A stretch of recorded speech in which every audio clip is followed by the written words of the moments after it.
In today's video, I'm going to teach you how to turn on dark mode for all websites in Microsoft Edge, even those stubborn ones that normally refuse to go dark.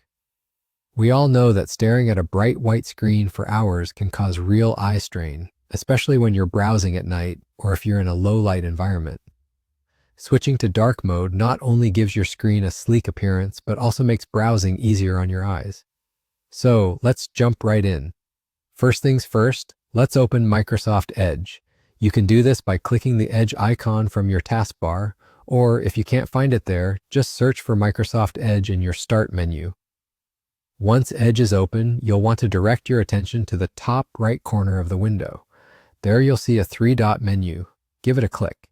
This menu gives you access to a lot of important settings, but for now, scroll down and select Settings. Now that you're in the Settings menu, look to the left-hand side and find where it says Appearance. Click on that. This section is where you can personalize how your browser looks. Under Overall Appearance, you'll see options for different themes. Choose Dark, and just like that, your browser interface will instantly switch to a sleek, dark theme.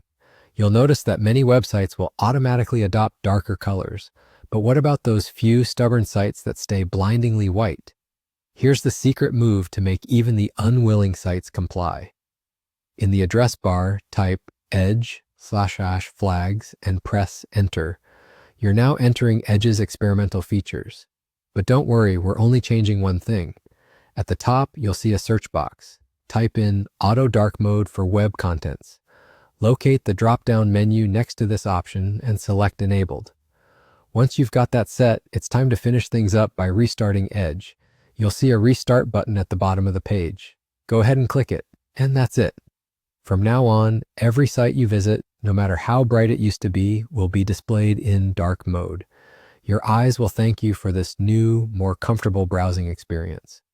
If you found this video helpful and enjoyed your new eye-friendly browsing, don't forget to like, comment, and subscribe for more quick tech tips. Thanks for watching, and I'll see you in the next one.